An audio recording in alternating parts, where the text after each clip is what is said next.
끝까지 기도했습니다. 매일 새벽을 포기하지 않았습니다. 할 수 있는 모든 믿음의 선택을 했습니다. 그런데 결과는 회복이 아니라 무너짐이었습니다. 더 절망적인 상황이 왔습니다. 더 이해할 수 없는 결과가 왔습니다. 그리고 이런 질문이 남았습니다. 하나님은 정말 그 시간에 계셨을까? 이 질문은 불신앙이 아닙니다. 오히려 이 질문은 여전히 하나님을 놓지 못한 사람만이 할 수 있는 질문입니다. 하나님을 완전히 버렸다면 질문조차 하지 않았을 것입니다. 하지만 지금 이 질문 앞에서 당신은 더 이상 스스로를 설득할 수 없습니다. 조금만 더 기다리면 응답이 올 거야. 내 믿음이 부족했던 거야. 이런 말들이 더 이상 위로가 되지 않습니다. 왜냐하면 당신은 이미 충분히 기도했기 때문입니다. 충분히 기다렸기 때문입니다. 충분히 믿음으로 선택했기 때문입니다. 그럼에도 결과는 무너짐이었습니다. 그렇다면 이제 무엇을 믿어야 할까요? 하나님의 침묵을 어떻게 받아들여야 할까요? 무너진 이 자리에서 신앙은 어떻게 다시 설 수 있을까요? 이 영상은 답을 강요하지 않습니다. 더 강한 믿음을 요구하지도 않습니다. 대신 성경이 말하는 응답과 침묵을 구분하고 결과가 무너진 이후에도 하나님이 함께 계시는 방식을 차분히 따라갑니다. 성경은 언제나 기도하면 반드시 원하는 결과를 얻는다고 말하지 않습니다. 오히려 성경은 끝까지 기도했음에도 결과가 무너졌던 사람들의 이야기를 숨기지 않습니다. 그리고 그 지점에서 응답과 침묵을 전혀 다른 차원으로 구분합니다. 지금부터 함께 그 구분선을 따라가겠습니다. 당신의 기도가 헛되지 않았음을 천천히 확인하겠습니다. 그리고 무너진 자리에서도 신앙이 완전히 꺼지지 않는 이유를 말씀 안에서 발견하겠습니다. 지금 이 순간 당신은 혼자가 아닙니다. 이 묵상은 당신과 함께 앉아 무너진 자리에서 하나님을 다시 바라보는 시간입니다. 성경은 기도의 성공 사례만 기록하지 않았습니다. 오히려 성경은 끝까지 기도했음에도 결과가 무너진 사람들의 이야기를 숨기지 않습니다. 그리고 그들의 질문을 그대로 기록했습니다. 먼저 다윗을 봅니다. 다윗은 자신의 아들을 위해 금식하며 기도했습니다.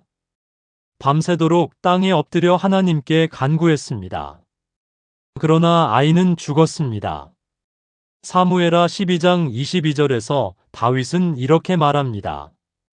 아이가 살아있을 때에 내가 금식하고 운 것은 혹시 여호와께서 나를 불쌍히 여기사 아이를 살려주실는지 누가 알까 함이로되. 다윗은 혹시라는 단어를 사용했습니다. 확신이 아니라 가능성에 매달렸습니다. 그리고 그 기도는 응답되지 않았습니다. 다음으로 바울을 봅니다. 바울은 자신의 육체에 있는 가시를 제거해달라고 3번이나 간구했습니다. 고린도후서 12장 8절입니다. 이것이 내게서 떠나가게 하기 위하여 내가 3번 주께 간구하였더니 3번 간구했다는 것은 단순한 기도가 아니었음을 의미합니다. 간절함과 반복, 그리고 기다림이 있었습니다. 그러나 하나님의 응답은 제거가 아니라 은혜였습니다. 고린도후서 12장 9절입니다. 내 은혜가 내게 족하도다 이는 내 능력이 약한 데서 온전하여짐이라. 바울이 원한 것은 가시의 제거였습니다. 하지만 하나님이 주신 것은 가시 속에서도 충분한 은혜였습니다. 결과는 바울이 기도한 대로 오지 않았습니다. 그렇다면 예수님은 어떠했을까요? 겟세마네 동산에서 예수님은 이렇게 기도하셨습니다. 마태복음 26장 39절입니다. 내 아버지여 만일 할만하시거든 이 잔을 내게서 지나가게 하옵소서. 그러나 나의 원대로 마시옵고 아버지의 원대로 하옵소서. 예수님은 이 잔을 지나가게 해달라고 기도하셨습니다. 십자가를 피할 수 있다면 피하고 싶다는 간절함이 담긴 기도였습니다. 그러나 그 잔은 지나가지 않았습니다. 예수님은 십자가에 달리셨습니다. 그리고 십자가 위에서 이렇게 외치셨습니다. 마태복음 27장 46절입니다. 나의 하나님, 나의 하나님, 어찌하여 나를 버리셨나이까? 예수님조차도 하나님의 침묵을 경험하셨습니다. 버림받은 것 같은 절망을 경험하셨습니다. 이것이 성경입니다. 성경은 기도하면 반드시 원하는 결과를 얻는다고 말하지 않습니다. 오히려 성경은 가장 믿음 있는 사람들도 기도했음에도 무너지는 순간을 기록했습니다. 그렇다면 이들의 기도는 실패한 것일까요? 하나님은 이들을 외면하신 것일까요? 아닙니다. 성경은 여기서 멈추지 않습니다. 성경은 응답과 침묵을, 결과와 버림을 구분합니다. 그리고 그 구분선 위에서 신앙의 본질을 말합니다. 다윗은 아이의 죽음 이후에도 하나님을 예배했습니다. 사무엘하 12장 20절입니다. 다윗이 땅에서 일어나 몸을 씻고 기름을 바르고 의복을 갈아입고 여호와의 집에 들어가서 예배하고, 다윗은 결과가 무너진 후에도 하나님께 나아갔습니다. 바울은 가시가 제거되지 않았음에도 하나님의 능력을 자랑했습니다. 고린도후서 12장 9절 후반부입니다. 그러므로 도리어 크게 기뻐함으로 나의 여러 약한 것들에 대하여 자랑하리니 이는 그리스도의 능력이 내게 머물게 하려 함이라. 바울은 응답받지 못한 기도 속에서도 하나님의 임재를 경험했습니다. 예수님은 십자가에서 죽으셨지만 사흘 만에 부활하셨습니다. 겟세마네의 기도가 거절된 것처럼 보였지만 그것은 더 큰 구원의 계획이었습니다.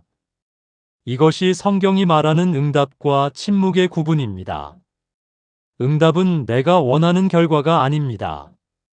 응답은 하나님이 함께 계심입니다. 침묵은 하나님이 외면하심이 아닙니다. 침묵은 아직 설명되지 않은 하나님의 계획 안에 있는 것입니다. 그렇다면 지금 당신의 무너진 결과는 어떻습니까? 그것은 하나님의 외면일까요? 아니면 아직 설명되지 않은 계획 안에 있는 것일까요? 이 질문을 붙잡고 다음 장으로 넘어가겠습니다. 우리는 종종 응답과 침묵을 혼동합니다. 기도한 대로 결과가 오지 않으면 하나님이 침묵하셨다고 생각합니다. 하지만 성경은 응답과 침묵을 전혀 다른 차원으로 구분합니다. 응답은 내가 원하는 결과가 아닙니다. 응답은 하나님이 들으셨다는 증거입니다. 그리고 그 증거는 때로 결과가 아닌 다른 방식으로 옵니다. 시편 34편 17절입니다. 의인들이 외침에 여호와께서 들으시고 그들의 모든 환난에서 건지시는도다. 여기서 들으시고와 건지시는도다는 분리되어 있습니다. 하나님은 반드시 들으십니다. 하지만 건지심의 방식과 시간은 우리가 예상한 대로가 아닐 수 있습니다. 시편 66편 19절입니다. 그러나 하나님이 실로 들으셨으며 내 기도 소리에 귀를 기울이셨도다. 시편 기자는 하나님이 들으셨다는 것을 확신합니다. 그런데 이 고백은 문제가 해결된 후에 나온 것이 아닙니다. 오히려 아직 환난 가운데 있을 때 하나님이 들으셨다는 확신을 먼저 고백한 것입니다. 이것이 응답의 첫 번째 의미입니다. 응답은 하나님이 들으셨음입니다. 결과가 바뀌지 않았다고 해서 하나님이 듣지 않으신 것은 아닙니다. 그렇다면 침묵은 무엇일까요? 침묵은 하나님이 외면하심이 아닙니다. 침묵은 아직 설명되지 않은 하나님의 계획 안에 있음입니다. 이사야 55장 8절에서 9절입니다. 이는 내 생각이 너희의 생각과 다르며 내 길은 너희의 길과 다름이니라. 여호와의 말씀이니라. 이는 하늘이 땅보다 높음같이 내 길은 너희의 길보다 높으며 내 생각은 너희의 생각보다 높음이니라. 하나님의 생각은 우리의 생각과 다릅니다. 우리가 이해할 수 없다고 해서 하나님의 계획이 없는 것은 아닙니다. 오히려 우리가 이해할 수 없을 때 하나님의 계획은 더 높은 차원에서 진행되고 있습니다. 욥을 다시 봅니다. 욥은 하나님께 수없이 질문했습니다. 왜 이런 고난이 내게 왔습니까? 내가 무슨 잘못을 했습니까? 그러나 하나님은 욥의 질문에 직접 답하지 않으셨습니다. 대신 욥기 38장 4절에서 이렇게 물으셨습니다. 내가 땅에 기초를 놓을 때에 내가 어디 있었느냐? 내가 깨달아 알았거든 말할지니라. 하나님은 욥에게 고난의 이유를 설명하지 않으셨습니다. 대신 하나님은 자신이 누구인지를 보여주셨습니다. 그리고 욥은 욥기 42장 5절에서 이렇게 고백합니다. 내가 주께 대하여 귀로 듣기만 하였사오나 이제는 눈으로 주를 배움나이다. 욥은 고난의 이유를 알게 된 것이 아닙니다. 욥은 고난 속에서 하나님을 만난 것입니다. 이것이 침묵의 의미입니다. 침묵은 외면이 아니라 설명되지 않은 하나님의 임재입니다.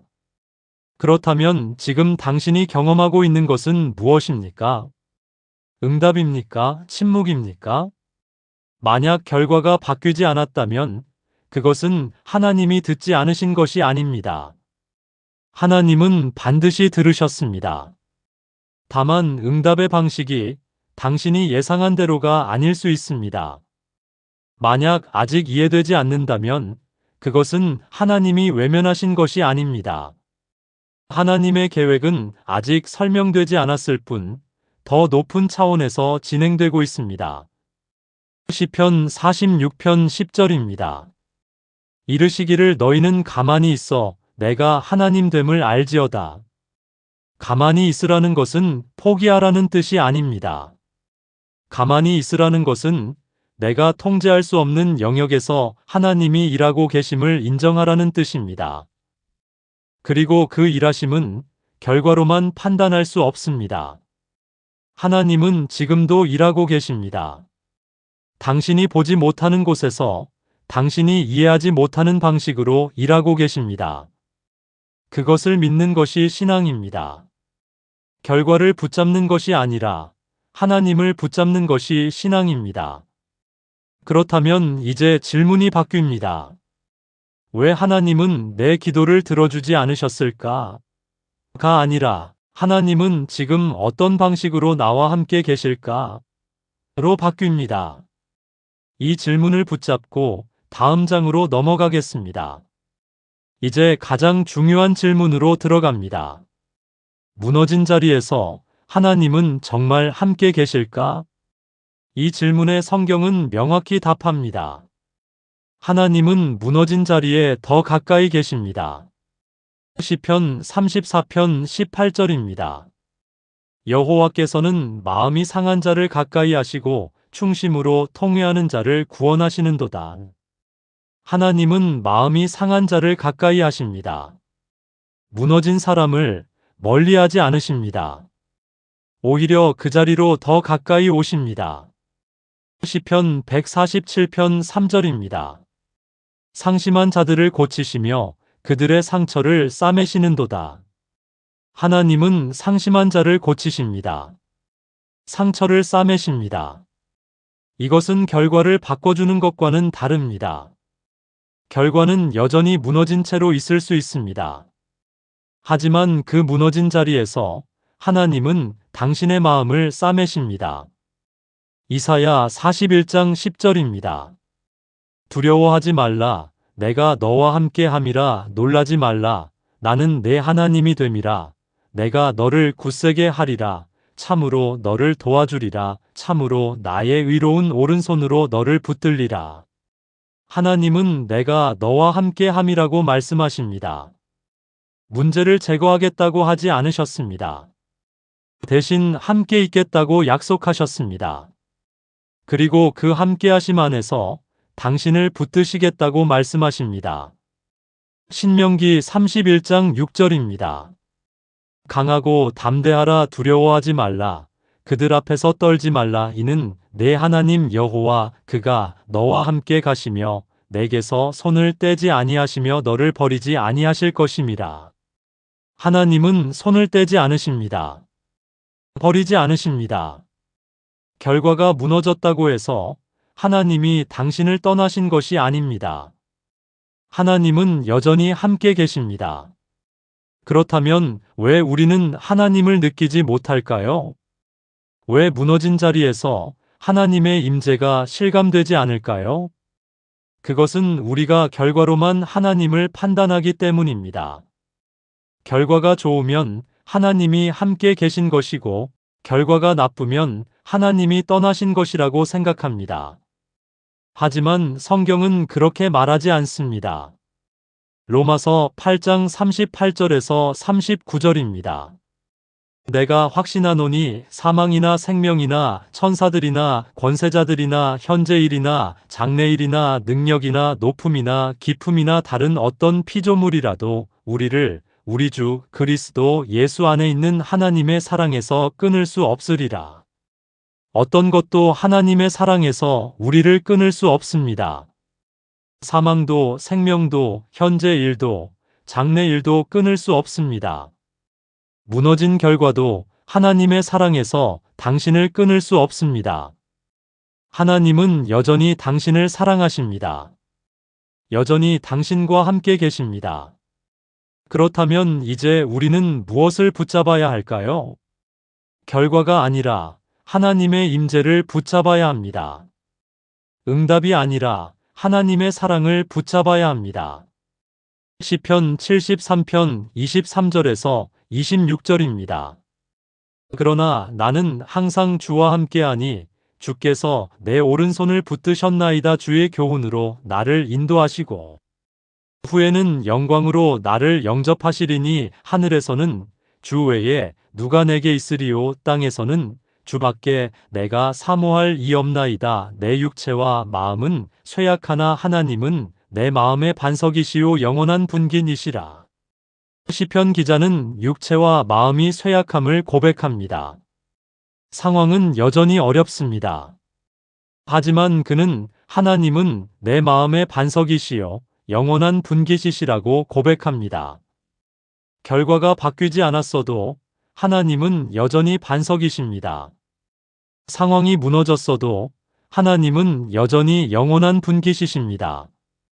히브리서 13장 5절입니다. 그가 친히 말씀하시기를 내가 결코 너희를 버리지 아니하고 너희를 떠나지 아니하리라 하셨느니라. 하나님은 결코 버리지 않으십니다. 결코 떠나지 않으십니다. 결코라는 단어를 기억하십시오. 어떤 경우에도 어떤 결과에도 하나님은 버리지 않으십니다. 지금 당신이 무너진 자리에 있다면 그 자리에 하나님도 함께 계십니다. 당신이 느끼지 못할지라도 하나님은 함께 계십니다. 당신이 이해하지 못할지라도 하나님은 사랑하고 계십니다. 그것을 믿는 것이 신앙입니다. 결과로 증명되는 신앙이 아니라 하나님의 약속을 붙잡는 신앙입니다. 이제 마지막 질문으로 넘어가겠습니다. 그렇다면 나는 이 자리에서 무엇을 해야 할까? 무너진 자리에서 우리는 무엇을 할 수 있을까요? 아무것도 할 수 없는 것처럼 느껴집니다. 기도해도 바뀌지 않았고 믿음으로 선택해도 무너졌습니다. 이제 무엇을 더 할 수 있을까요? 성경은 무너진 자리에서 할 수 있는 것을 말합니다. 그것은 결과를 바꾸는 것이 아닙니다. 그것은 하나님 앞에 머무는 것입니다.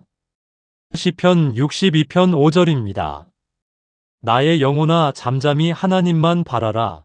물은 나의 소망은 그로부터 나오는도다. 잠잠히 하나님만 바라라는 것은 포기가 아닙니다. 그것은 내가 통제할 수 없는 영역을 하나님께 맡기는 것입니다. 그리고 그 맡김 속에서 소망을 다시 발견하는 것입니다.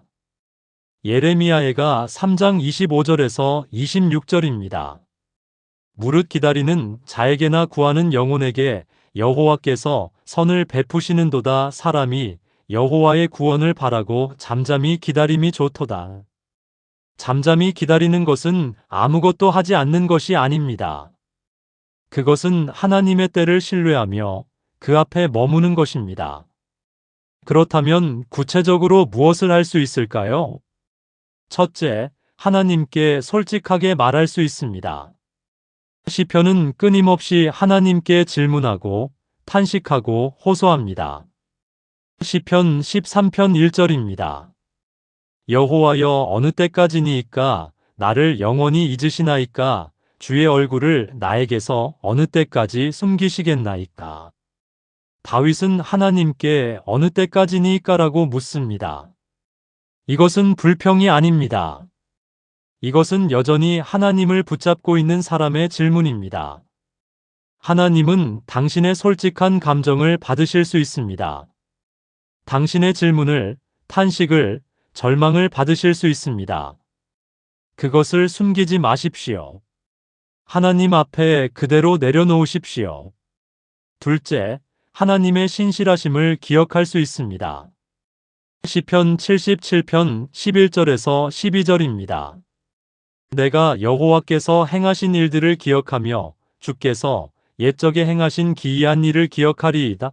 또 주의 모든 일을 작은 소리로 읊조리며 주께서 행하신 일들을 깊이 생각하리이다. 시편 기자는 현재의 고난 속에서 과거 하나님이 행하신 일을 기억합니다. 그것은 과거에 머무는 것이 아니라 하나님의 신실하심을 확인하는 것입니다. 하나님은 과거에도 함께 계셨고 지금도 함께 계십니다. 과거에도 버리지 않으셨고 지금도 버리지 않으십니다. 그것을 기억하십시오. 셋째, 하나님의 약속을 붙잡을 수 있습니다. 로마서 8장 28절입니다. 우리가 알거니와 하나님을 사랑하는 자, 곧 그의 뜻대로 부르심을 입은 자들에게는 모든 것이 합력하여 선을 이루느니라. 모든 것이 합력하여 선을 이루느니라는 것은 지금 당장 모든 것이 좋아진다는 뜻이 아닙니다. 그것은 하나님이 모든 것을 사용하셔서 결국 선을 이루신다는 약속입니다. 지금은 이해되지 않을 수 있습니다. 지금은 선으로 보이지 않을 수 있습니다. 하지만 하나님은 이 무너진 자리까지도 선을 이루시는 데 사용하실 것입니다. 그 약속을 붙잡으십시오. 넷째, 여전히 예배할 수 있습니다. 다윗은 아들의 죽음 이후에도 하나님께 예배했습니다. 사무엘하 12장 20절입니다. 다윗이 땅에서 일어나 몸을 씻고 기름을 바르고 의복을 갈아입고 여호와의 집에 들어가서 예배하고, 예배는 상황이 좋을 때만 하는 것이 아닙니다. 예배는 상황과 상관없이 하나님이 여전히 하나님이심을 고백하는 것입니다. 결과가 무너졌어도 하나님은 여전히 예배받으실 분이십니다. 그 고백 속에서 신앙은 다시 설 수 있습니다. 다섯째, 한 걸음씩 나아갈 수 있습니다. 잠언 3장 5절에서 6절입니다. 너는 마음을 다하여 여호와를 신뢰하고 내 명철을 의지하지 말라. 너는 범사에 그를 인정하라. 그리하면 내 길을 지도하시리라. 하나님을 신뢰하는 것은 모든 것을 이해하는 것이 아닙니다. 그것은 이해하지 못해도 한 걸음씩 나아가는 것입니다. 범사에 하나님을 인정하며 오늘 할 수 있는 것을 하는 것입니다. 그 한 걸음 한 걸음이 하나님을 신뢰하는 행위입니다. 지금 당신이 할 수 있는 것은 많지 않을 수 있습니다. 결과를 바꿀 수도 없고 상황을 통제할 수도 없습니다. 하지만 하나님 앞에 머물 수는 있습니다. 솔직하게 말할 수 있고 신실하심을 기억할 수 있고 약속을 붙잡을 수 있습니다. 예배할 수 있고 한 걸음씩 나아갈 수 있습니다. 그것이 무너진 자리에서 할 수 있는 신앙입니다.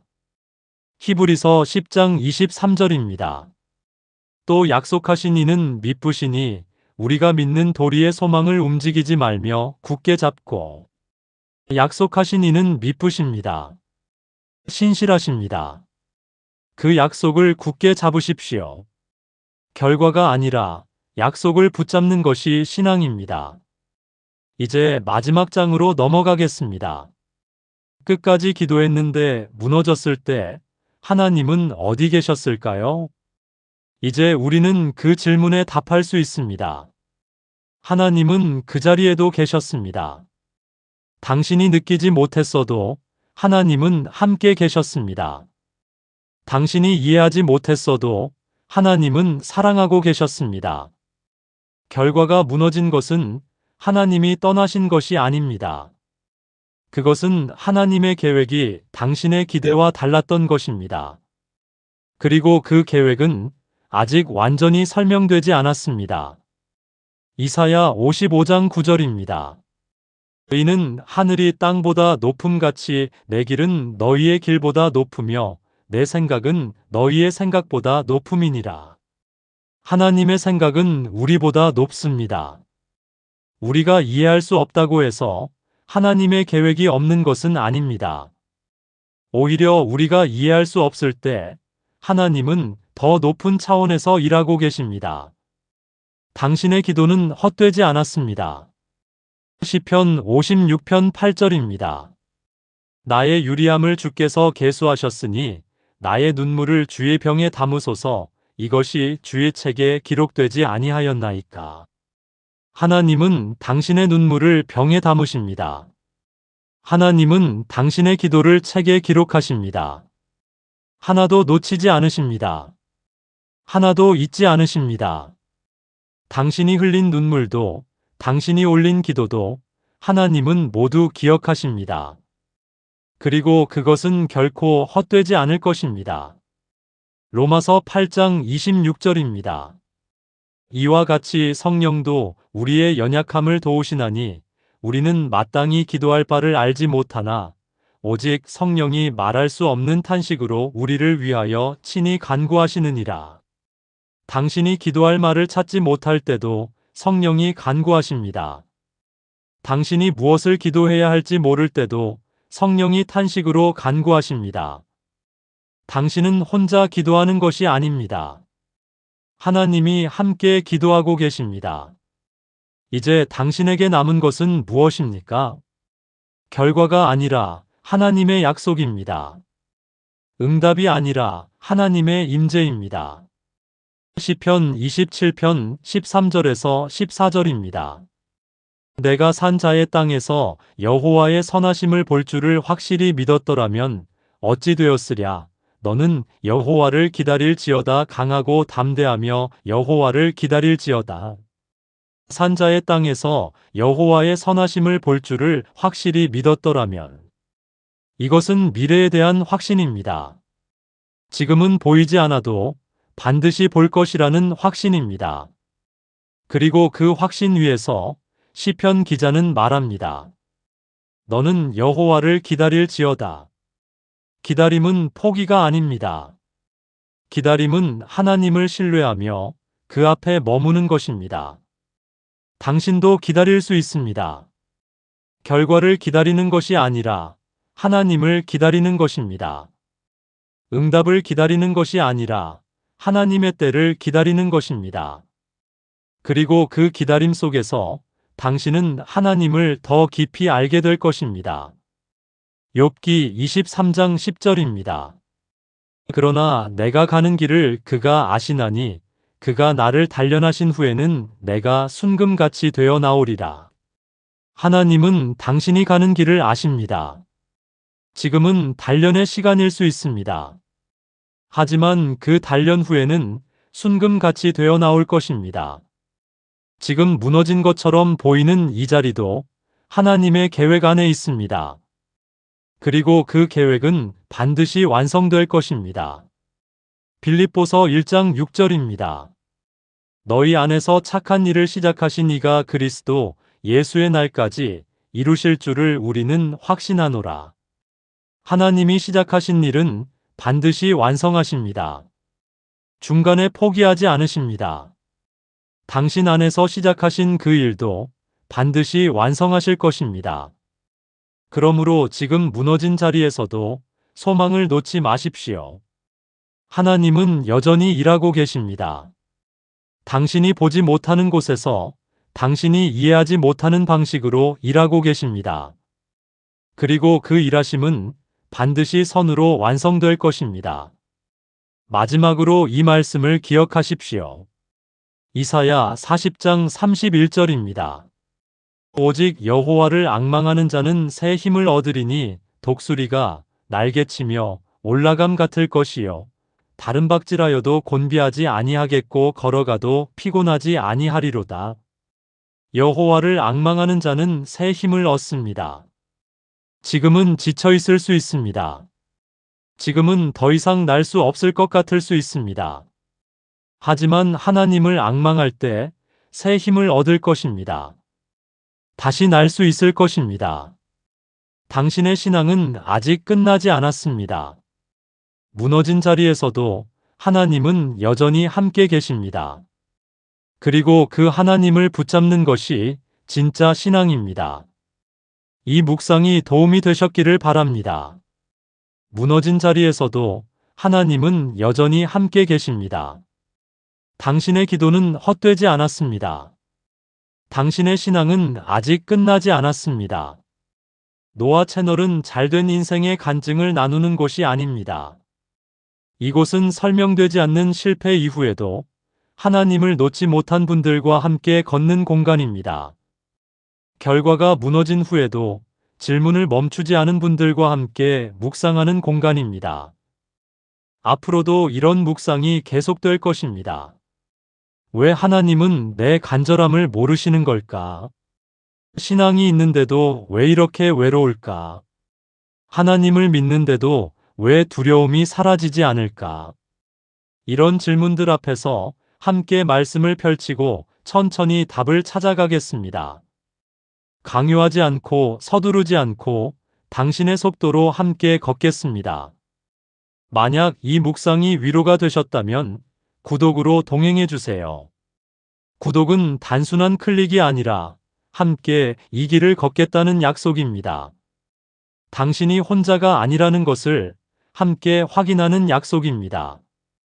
그리고 이 영상이 지금 무너진 자리에 있는 누군가에게 필요하다면 공유해 주세요. 당신이 받은 위로를 다른 누군가에게도 전할 수 있습니다. 댓글로 당신의 이야기를 나눠주셔도 좋습니다. 나도 기도했는데 무너진 적이 있었어요.